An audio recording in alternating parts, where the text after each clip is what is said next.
Hello folks, IPMAT. Anyone who's thinking about IPMAT, you're thinking about IPMAT, Rohtak and Indore, 3 different exams. Course from 2 IM starts on March 31, 6 hours per day, big sprint till April 21, and then a bunch of mocks. Sign up, best wishes. All right, folks, let's look at this RC. It says anxiety is an emotion that all people experience from time to time, and we do that for good reasons. It has been built into us. We have inherited it from our evolutionary past because, in general, anxiety has a survival function. Interesting. It kicks in whenever we sense danger. We freeze, we devote all of our attention to the danger, and our bodies react with a big release of adrenaline, an increase in blood flow to the muscles, getting us ready to run as fast as we can or fight as fiercely as we might. Interesting. So this paragraph is definitely about anxiety. But what is interesting is the main point of the paragraph seems to be that anxiety has some sort of a benefit. It is casting anxiety in a positive light, right? And that's interesting because the moment we hear the term anxiety, most of us would have a negative connotation about anxiety. But this paragraph is telling us that it has a benefit, right? And it has what the author calls a survival function, right? It says that whenever we are in danger, we freeze, and then because of anxiety, there is an increase of blood flow, adrenaline, and it helps us evade that situation, evade that danger, right? Getting us to ready to run as fast as we can or fight as fiercely as we might. So it helps us in evading danger, or it helps us in combating with the danger that is presented in front of us. Okay, so that's the main point of the paragraph, that it has a benefit, is that it has a survival function, and it helps us in times of danger. That's what the first paragraph is saying. For every paragraph, you should extract the main point, either in your head or write it down, so that it helps you maintain the flow of the RC. Let's proceed. Anxiety also helps us to focus on things when we have deadlines. And if someone is driving too fast when we cross the road, it helps us to jump out of the way quickly. So another benefit of anxiety, right? So there is nothing wrong with anxiety in general. And in fact, we would have difficulties if we did not experience it to some extent. However, it can get problematic if the danger is imagined rather than real, or as something that is exaggerated. In those cases, particularly if the perceived danger is out of proportion to the real danger and it is persistent and disabling, then there is a danger of an anxiety disorder. All right. So again, the paragraph starts by saying anxiety has other benefits as well. It helps us when we have deadlines, when we're trying to sort of save ourselves from danger, someone is driving too fast, so on and so forth. So the author says there's nothing wrong with anxiety in general, but it gets problematic when the danger is, and the author gives several factors, several reasons for that, right? It can get problematic if the danger is imagined rather than real, if the danger is exaggerated, okay? If the perceived danger, right, not real danger, if the perceived danger is out of proportion to the real danger, and if it is persistent and disabling, then there is a danger of an anxiety disorder.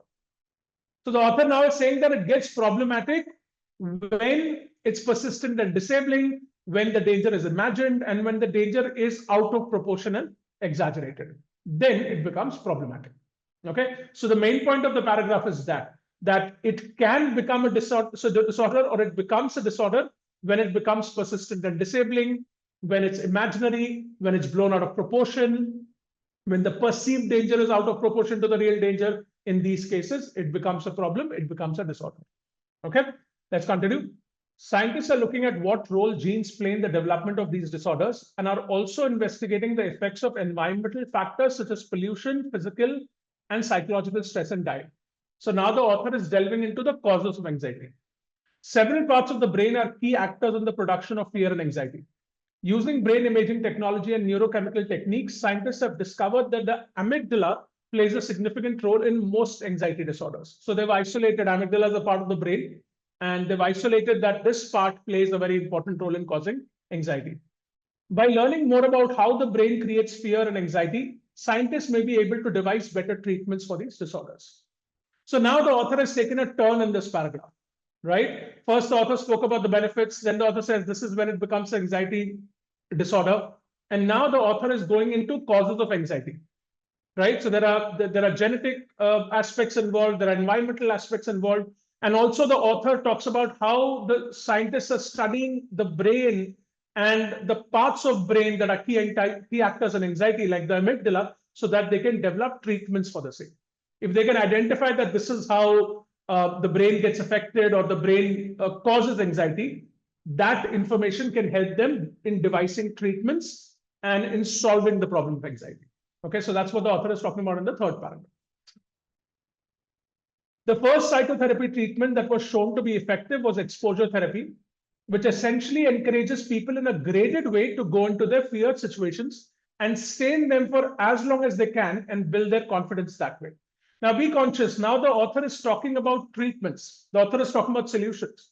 Till now, we were talking about anxiety, right? The negative part of it, the positive part of it, the causes of it. Now, the author is getting into treatment and has spoken about a very specific treatment called the exposure therapy, which is a psychotherapy treatment where people in a graded way are encouraged to go into their feared situation. Okay, and stay in them for as long as they can build their confidence that way. So they face their fear, they're exposed to their fear in this treatment. Another is group cognitive behavior therapy, a talking therapy that helps people to understand the link between negative thoughts and mood and how altering their behavior can enable them to manage anxiety and feel in control. So another therapy is group cognitive behavior therapy. There are, of course, drugs that can help people with anxiety, but medication will not cure an anxiety disorder. It can only help to keep it under control while the person receives psychotherapy. So it's an important paragraph. I'll tell you why. Because generally, whenever you have solutions in a paragraph, right, a lot of RCs are like problem and solution. So the solution part is often important. Think about it, right? I mean, think about the author's purpose of writing this passage. If the author is talking about a problem and also providing solutions, the solutions are obviously very important. So this paragraph is quite likely very important in this RC. So pay attention. It talks about two treatments, exposure therapy and group cognitive behavioral therapy, and also says that drugs can be useful, but only in controlling the situation, not in curing the situation or curing the disorder. There's plenty of evidence that exercise can help with anxiety problems. So another solution, okay, for anxiety, a different kind of a solution. When stress affects the brain with its many nerve connections, the rest of the body feels the impact as well. Exercise and other physical activity produce endorphins, which are chemicals in the brain that act as natural painkillers. So it talks about how through exercise, it releases endorphins and that helps in reducing anxiety. Additionally, getting physically tired, again related to exercise, can help people fall asleep faster and have deeper, more relaxing sleep. As many people suffering from anxiety often have problems with insomnia, just the ability to get a good night's rest can change their perspectives. Right? So this whole paragraph talks about how exercise can help reduce anxiety. Right? Through endorphins, it helps in sleep, and better quality sleep can relax the person and then reduce insomnia, and just the fact that they've had a good night's rest can change their perspectives and reduce their anxiety. Okay, but the entire paragraph is related to the importance of exercise in reducing anxiety. Anxiety is a normal but highly subjective human emotion. While normal anxiety serves a beneficial and adaptive purpose, we did see that in the first two paragraphs, it can also become the cause of tremendous suffering for millions of people. We already know that from the answer. It is important that people recognize excessive anxiety in themselves at the earliest, as treatment can be very successful. Leaving it untreated can be a mistake. So this is how the author concludes the RC by saying that it's important to recognize excessive anxiety. Anxiety on its own is fine. It acts as a survival function. It has an adaptive purpose. All of that is okay. But if it gets excessive, the author is saying it's important to recognize that and then seek treatment. Because if left untreated, it can be misery or it can become a big problem. All right. Okay. So now, of course, extract the main idea of the RC. Whenever you read an RC, always extract the main idea in your head or write it down before moving to the questions. It always helps, really helps with all the questions. So here, obviously, the RC is about anxiety. But what about anxiety? The author is talking about different aspects. The author talks about the positive and negative aspects of anxiety, right? Then the author delves into what causes anxiety briefly. The author talks a lot about treatments, right? What kind of treatments are there for anxiety, right? From psychotherapy treatments to exercise and to also drug, which the author says can control anxiety. And then the author concludes by saying that it's important to treat excessive anxiety before it becomes a problem. Okay, so what is the main idea? I've divided the main idea in three bullet points. one of the points is it has a useful survival function, but can turn into a disorder if it's persistent and disabling. See how I've borrowed keywords from the RC into my main idea. And feel free to do that. When you're coming up with a main idea, feel free to borrow the relevant keywords and then create the main idea, right? You don't have to use your own words. And by doing this, you will stay on the right track. Second point is it's important to recognize excessive anxiety and seek treatment for it. And then definitely the treatments and the solution part is very important, where we talk about psychotherapy, drugs, and exercise. So this, in a nutshell, is the main idea. Our words don't have to match, but we should be on the same page as far as the main idea is concerned. So I hope you've extracted your main idea as well. Now let's go to the questions. Okay, so question number 1 says, which of the following best indicates the relationship between anxiety and survival? Read the question very carefully. That's very, very important, because the question set is going to lay all sorts of traps in the question and option. So it's very important that you read each and every word carefully. Which of the following best indicates the relationship between anxiety and survival? Now, before you even read the options, create a shadow answer in your head. A shadow answer is an answer that you create after reading the question stem. This is the question stem and before the option. So this is where you create a shadow answer. Okay, we haven't read the options. We're going to create a shadow answer, some sort of an answer in our head, and then we'll look at the options. That way, what happens is the options won't confuse you as much because you have some idea in your head. If you look at the options directly, they can completely confuse you. So let's understand, what does the RC say, or what does the author say about the relationship between anxiety and survival? This was spoken about in the first 2 paragraphs. So we'll quickly scan that. The author says anxiety is an emotion that all people experience from time to time, and we do that for good reasons.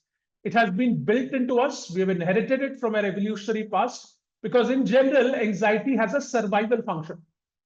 This is the relationship between anxiety and survival that the author is pointing out, that it has a survival function. Anxiety helps with survival. And then the author elaborates on that. Like when you have danger, it can help us to get ready, getting us ready to run as fast, or we can fight as fiercely as we might. So it helps us in evading or addressing that danger. So in a nutshell, anxiety really helps with survival. Okay, let's look at the options now. Despite being inherited from our evolutionary past, and this is a long option, so break it up. Okay, despite being inherited from our evolutionary past, this part is consistent. Break it up and see if it is consistent with the information in the RC. This part is consistent because it says inherited from our evolutionary past. Anxiety frequently undermines survival as it is not an integral part of human nature. Now look at this. Anxiety frequently undermines survival. This is giving you a negative relationship between anxiety and survival. According to the RC, anxiety doesn't undermine survival. Okay, anxiety is not bad for survival, or anxiety is not reducing the rate of survival or affecting the chance of survival or damaging survival. Anxiety has a positive relationship with survival. It helps in survival. So this is completely contradictory to what the RC is saying. Anxiety does not undermine survival according to the author. It helps with survival. So this is inconsistent. We can ignore it. Okay, so break up long options and look for inconsistencies. Anxiety is a part of our evolutionary past. Yes, this is correct. Yet has limited relevance now, as it does not significantly impact our chances of survival. Is that what the RC is saying? That it has limited relevance now? Be a little careful of it. Does the RC say that anxiety has limited relevance now? In fact, if you look at the second paragraph, it says anxiety also helps us to focus on things when we have deadlines, and if someone is driving too fast when we cross the road. These are all things that we do in today's world. It's not just anxiety used to help our ancestors. Deadlines and driving too fast and crossing the road are all things that we do in day-to-day life. So can we say that anxiety has limited relevance now? And it says it does not significantly impact our chance of survival. That is not correct. It does. Anxiety does play a significant role in our survival. So limited relevance, does not significantly impact our chance of survival, are all inconsistent. Part B is inconsistent, so we're going to eliminate this option. By breaking up options, you'll be able to identify inconsistencies in a more efficient way. Anxiety is ingrained within us due to our evolutionary heritage. This is correct. and generally serves to promote survival. This is a positive option. It gives you a positive relationship between anxiety and survival. We're going to park it. No inconsistencies. We'll park it because we haven't looked at 4. Anxiety, an intrinsic part of human nature, this is correct, often disrupts our ability to thrive by acting as an impediment to survival. Impediment is obstacle. Does anxiety act as an obstacle to survival? Absolutely not. Anxiety aids in survival. So this is also gone. The only option that works is number 3, and hence that is the correct answer. Okay, this is not a very difficult question. I would say it's a medium to difficult question. If you break up the options and if you go back and quickly check relevant portions, you would have gotten this correct. Let's look at question 2. In what way might the relationship between exercise or physical activity and anxiety relief suggest a potential solution for individuals with anxiety disorder? Understand the question? In what way might the relationship? There is a relationship in the RC between exercise and anxiety. We've spoken about that. We'll go back and check. In what way the relationship can suggest a potential solution for individuals with anxiety disorders? That's what the author is asking us. How does that relationship between exercise and anxiety can help us to come up with a potential solution for individuals with anxiety disorder? Now, let's create a shadow answer first. What was the relationship between exercise and anxiety? We spoke about it. Exercise helps in reducing anxiety.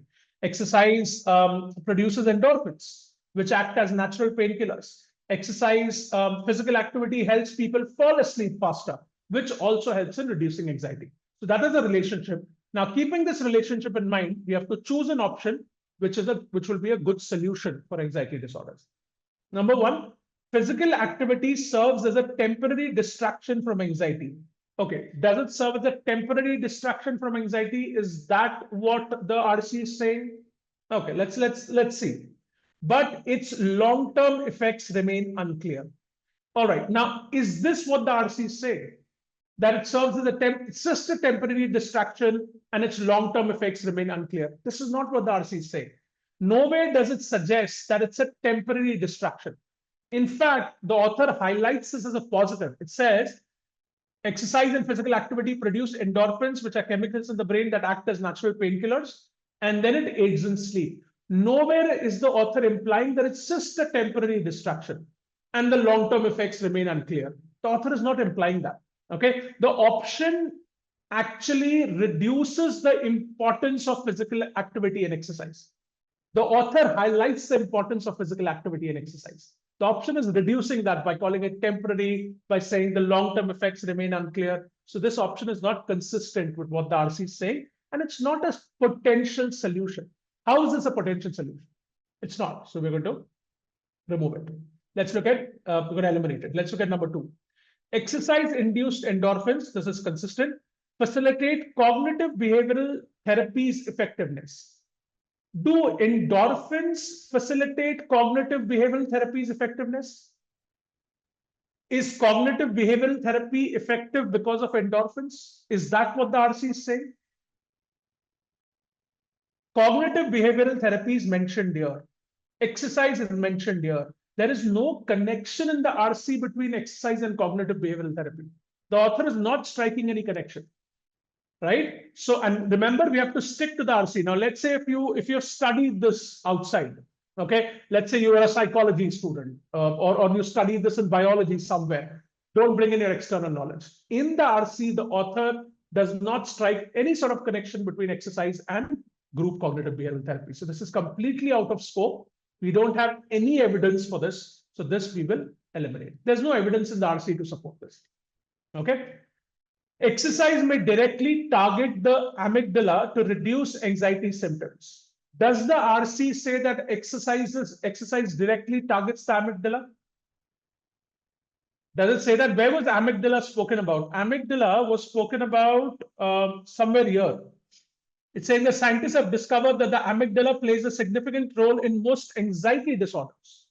And exercise is spoken here. There's no connection between exercise and amygdala drawn anywhere in the passage. Anxiety disorders amygdala plays a significant role in anxiety disorders. That's the problem. There's no connection with amygdala and exercise in the RC. So therefore, this is also out of scope. There is no evidence to support this. All 3 options are gone. Let's look at 4. physical activity could enhance sleep quality, indirectly lessening anxiety symptoms. Very interesting. The author does talk about that. We did read the paragraph. You can go back and check. There are two parts to exercise, right? Endorphins and how it aids in sleep quality, exercise, and then that helps reduce anxiety symptoms. So this is very, very much consistent with the RC. And the question is asking us, suggest a potential solution for individuals with anxiety disorders. This is a solution, right? Because if you do exercise, it enhances your sleep quality, that can reduce anxiety. So this is a solution to reducing anxiety, and hence the answer is 4. Okay, you also have to be careful. See, but the correct option should always be consistent with RC, right? It's obvious, but it should also answer the question. The question is asking, suggest a potential solution. 4 is a potential solution. The problem with 1 is, see, 1 is not consistent.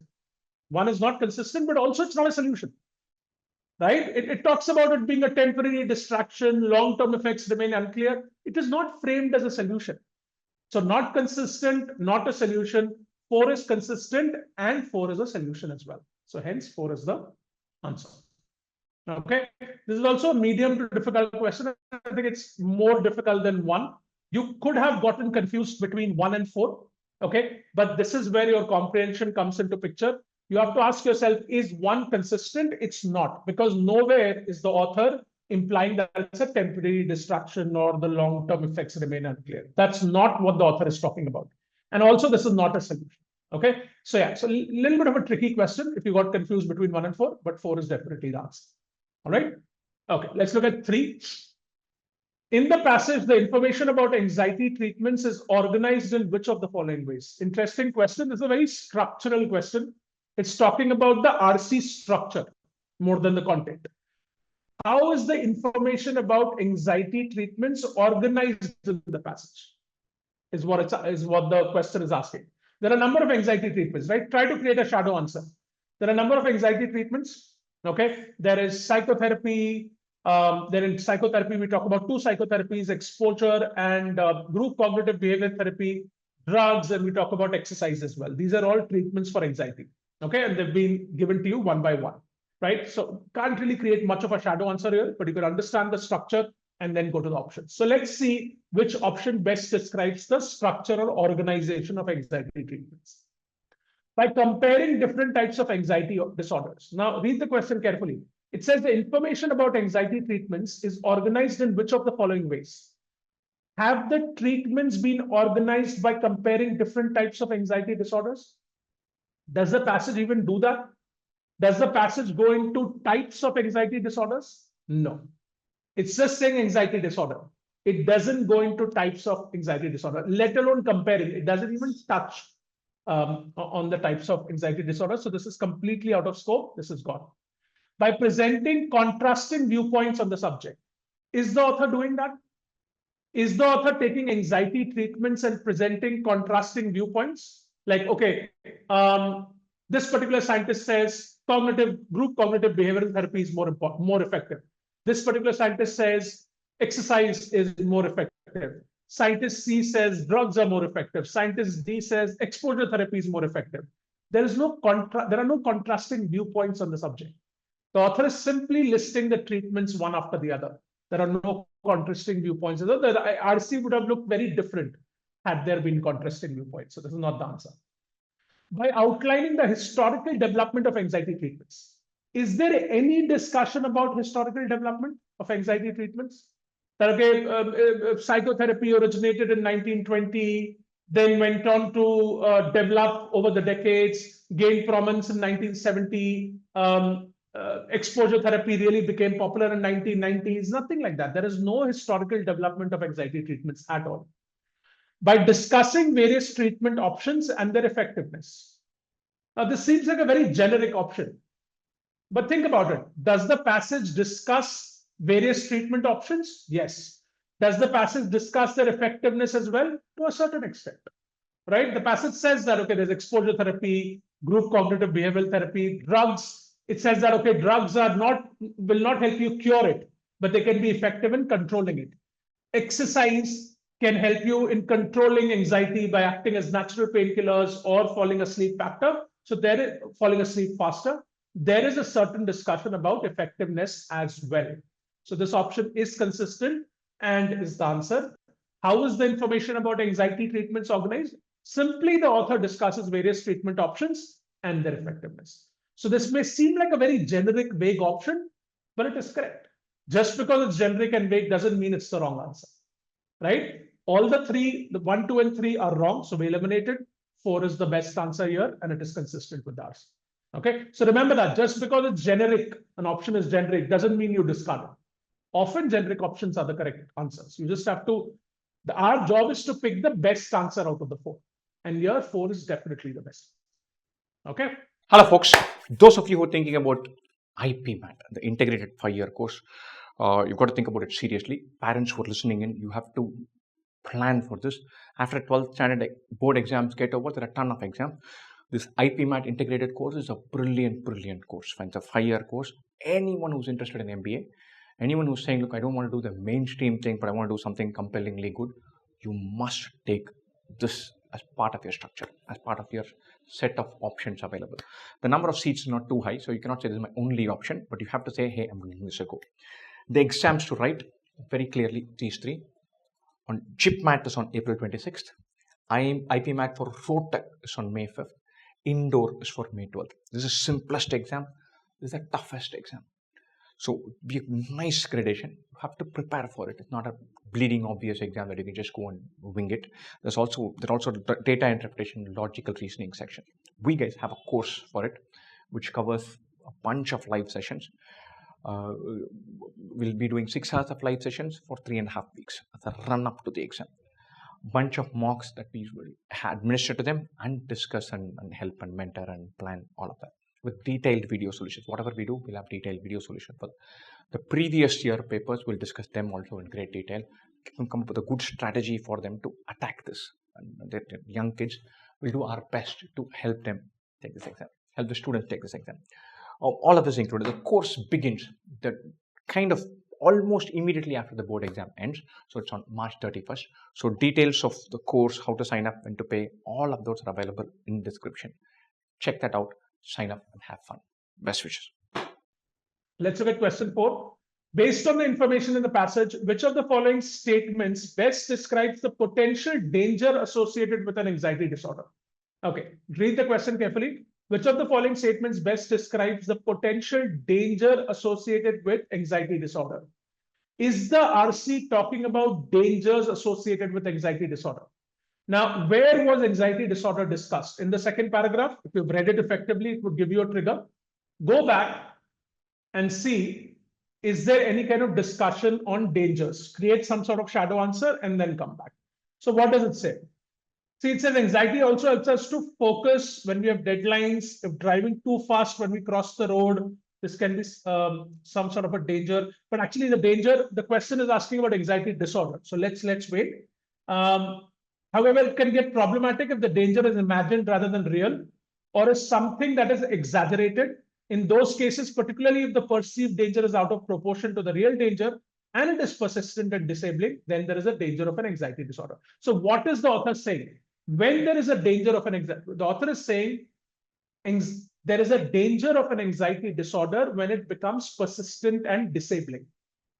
When the perceived danger, when the imagined danger is blown out of proportions in our heads, when it is exaggerated, when it is out of proportion to the real danger, when it is persistent and disabling. This is the discussion about dangers of an anxiety disorder. So let's keep this in mind. This is some sort of a shadow answer, and let's try to solve the question now. So which of the following statements best describes the potential danger associated with anxiety disorder? It is always indicative of an imagined danger rather than a real one. Now, see, always is an extreme word. Okay, just because there is an extreme word doesn't mean that this option is wrong. Okay, there's nothing like that. An extreme word can also be correct if the RC is also like that. But does the RC say that it is always indicative of an imagined danger rather than a real one? The RC doesn't say that. The RC doesn't say that anxiety disorder is always indicative of an imagined danger. What the RC is saying is that it becomes a problem when the imagined or perceived danger becomes out of proportion to the real danger. but it doesn't say that it is always imagined, right? Remember, the author also talks about real life situations like deadlines and crossing the road and all of that. So the author is nowhere saying that it is always indicative of an imagined danger.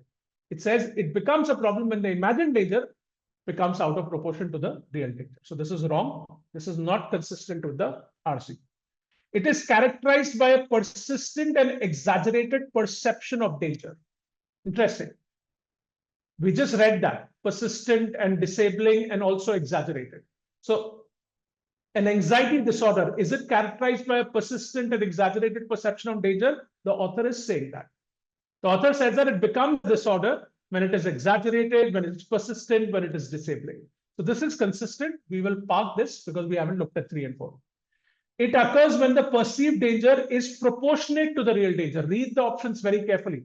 If you read it fast, it will seem like it's consistent, but read it carefully. It says it occurs when the perceived danger is proportionate to the real danger. The RC is saying it occurs when the perceived danger is out of proportion to the real danger. So if you don't read it carefully, don't make a mistake. The RC is saying out of proportion. The option is saying in proportion. Therefore, it is inconsistent. We're going to eliminate this. It primarily arises from genetic factors rather than environmental factors. Does the RC say that? It talks about factors. Let's go back and check. It does talk about factors. It says, scientists are looking at what role genes play in the development of these disorders and also investigating the effects of environmental factors. It does talk about the different factors, but does it say that genetic factors are primary? Does it say it primarily arises from genetic factors rather than environmental influences? It doesn't say that. It simply says it arises out of genetic factors and environmental factors. It doesn't compare the two. It doesn't say genetic factors are primary and environmental influences are secondary. So this is inconsistent. We'll eliminate this. The answer is number 2. Okay, option 2 is the answer. Again, here, if you've read the question carefully, if you read the options carefully, then you could have gotten this correct. All right, let's look at option 5. Sorry, question 5. The passage is chiefly concerned with. Now, what is the passage chiefly concerned with? This is a main idea question. This is another way of asking the main idea question. So what is the main idea of the passage? That's what the question is asking. What is the chief concern of the passage? Now, we have the main idea, and you should always do that. Have the main idea ready in your head or note down a quick note. So this was our main idea. So we have the shadow answer. Let's now pick an option which matches our shadow answer. The passage is chiefly concerned with investigating the physiological benefits of exercise on anxiety management. Physiological benefits of exercise on anxiety management. Physiological benefits of exercise on anxiety management. Is this the passage's main idea? See, this is consistent because the passage does talk about exercise and anxiety and endorphins and all of that. But is this the main idea? Not the main idea, right? This is just one point in the passage. This is not the chief concern or main idea of the passage. So we can eliminate this. So it is consistent, but it's not the main idea. Okay. Evaluating the effectiveness of psychotherapy and medication in treating anxiety. Interesting. The passage does evaluate the effectiveness of psychotherapy and medication in treating anxiety, right? The passage does talk about that. It says medication is used to control till you get psychotherapy. Psychotherapy can prove to be very beneficial. It talks about 2 types of psychotherapy. Absolutely. So this is consistent. But again, ask yourself, is this the main idea? So let's park it. Okay. This looks like an attractive option. Okay. 1, we eliminated it because 1 is a very small point. Exercise is just 1 point. But here it is talking about psychotherapy and medication. So it's a broader point. So we'll park it. Let's look at 3. Understanding the complex interplay between genetic and environmental factors in anxiety disorders. Now, this option can seem very attractive because the passage is talking about genetic and environmental factors, right? But simply the passage says there are genetic factors and there are environmental factors. Does it focus on the interplay between genetic and environmental factors? Interplay is relationship. And it says understanding the complex interplay. Is the RC saying that, oh, these factors, they are very closely related, there is a very complex relationship, there's a very complex interplay and then it's attempts to understand it. No. It simply says we have scientists are looking at what role genes play and what are the effects of environmental factors. That's it. It doesn't go into, it doesn't even forget like discussing the complex interplay. It doesn't even say that it's complex interplay, right? So that is out of scope of the passage. The author is not discussing the interplay or the complex interplay of these factors. It might have been an attractive option for quite a few of you, okay? Because it sounds complicated and some part of it is consistent. But when you dig deeper, you realize that the passage is not discussing this. So this is out of scope. Option 4, exploring the multifaceted nature of anxiety and its adaptive functions. Now, does the passage explore the multifaceted nature of anxiety? It does. It looks at anxiety from different angles. That's multifaceted nature, right? It tells you that it has a survival function. If it is excessive and persistent and disabling, it can become a disorder. Then it also looks at the treatments of anxiety. So it is looking at anxiety from different angles. So this part is absolutely consistent. And it also says adaptive functions.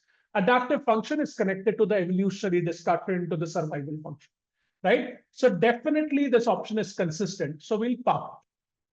Now this is where the question gets tricky. We have 2 and 4. Remember, this is a main idea question. A main idea should be broadly representative of the entire RC. That's a main idea, right? Chiefly concerned, it's a main idea question. Main ideas should be as broad as possible so that they can represent the whole RC. Now, 2, if you look at it, it only focuses on treatments, and within treatments only, it's talking about only psychotherapy and medication, saying effectiveness of psychotherapy and medication in treating anxiety. So while that's a very important part of the RC, there is much more to the RC, right? There is the first part, which is the positive and negative aspects, what causes anxiety, exercise, all of that is missing in 2. Whereas 4 is broader, exploring the multifaceted nature of anxiety, which includes the positive, negative aspects, the treatment side of it, and adaptive functions as well. So 4 is broader. And in a main idea question, we should always look for an option which is a broad representation of the entire RC. Between 2 and 4, 4 is definitely the best answer.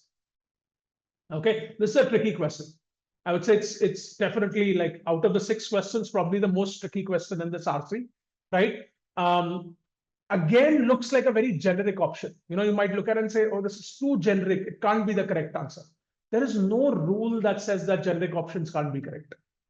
Okay, if this is the best answer, because we're looking at a main idea question, the preference is for a broader answer. I'm not saying specific answers can't be the right answers to main idea questions. Depends on the option. We have 2 and 4. 4 is consistent and 4 is a much better, broader representation of the passage, and hence we selected 4. So although it seems generic, it is the best answer because it is the best representation of the main idea. So tricky question, but 4 is the answer. Let's look at question 6. Based on the information in the passage, which one of the following statements is correct?